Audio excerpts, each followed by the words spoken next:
some recommendations for foods that can actually help us heal. Food dosing is a key concept when you're thinking about the idea of food as medicine, because just like pharmaceuticals, where there's a dose that tells you how much and how often you should take a medicine, it turns out the research is telling us that there's dosing for foods that can help our health.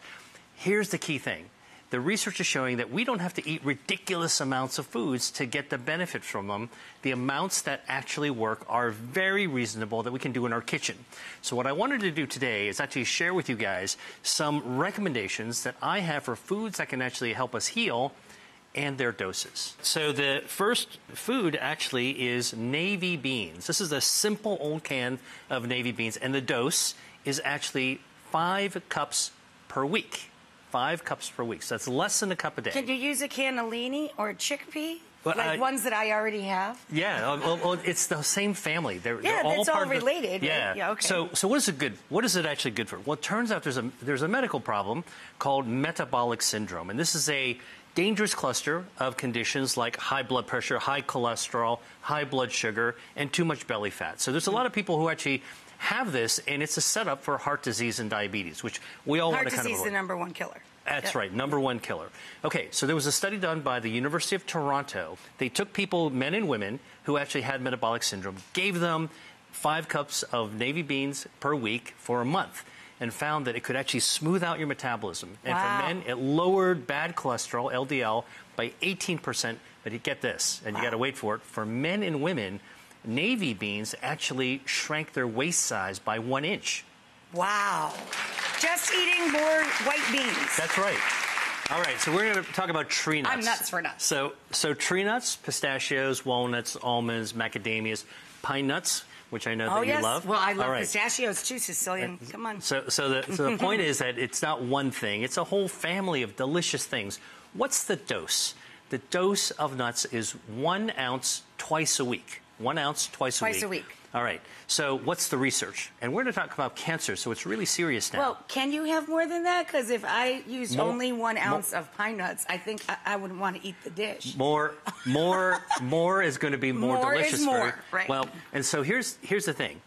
Tree nuts actually contain dietary fiber, just like navy beans do. But in this case, they tell the gut bacteria to work with your immune system to find and hunt down and kill cancer cells. Let me just tell you about spices. So you're talking about red pepper, cumin, basil, rosemary, thyme, you know, all the favorites that we actually have. Chili powder and allspice you have here. And we might mix them together, right? Because spices are best when we actually can combine them together. Right. All right, so first, what is the dose? The dose is not very much. This is a teaspoon, and the dose of spice is 1.3 teaspoons. All right, that's not very much. That's nothing. That's nothing, right? So here's... I can't even think of the last time I wrote a recipe of any kind with 1 teaspoon of anything and 1/3, in it. right? Okay, so not very much. Teeny tiny. That's teeny tiny. All right.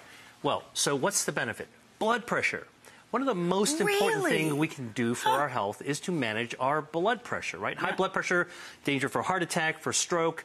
And so here's a study by Penn State University. What they found is that spiced foods can actually lower your blood pressure, the systolic blood pressure, by 3 points. I want to explain this. Systolic blood pressure is the first number of our blood pressure. Right. So 120/70, that 120, that first number is a systolic.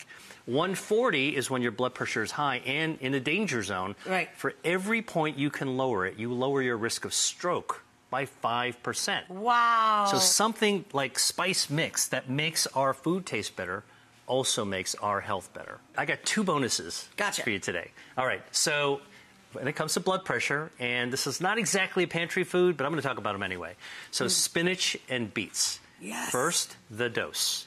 1 cup of cooked spinach or 1 cup of beet juice. All right, now here's the background.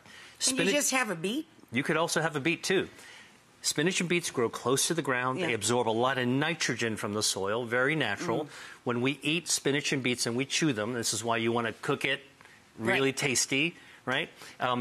Your bacteria, the tongue microbiome, healthy bacteria in your tongue, interacts with the nitrogen in the food, changes it into a form that when we swallow it is absorbed in the stomach as nitric oxide. Nitric oxide is a vasodilator. It makes our blood vessels widen, lowers our blood pressure. So studies have shown that 1 cup of cooked spinach will lower your blood pressure by 3 points over the course of a week, and beets and beet juice will do the same.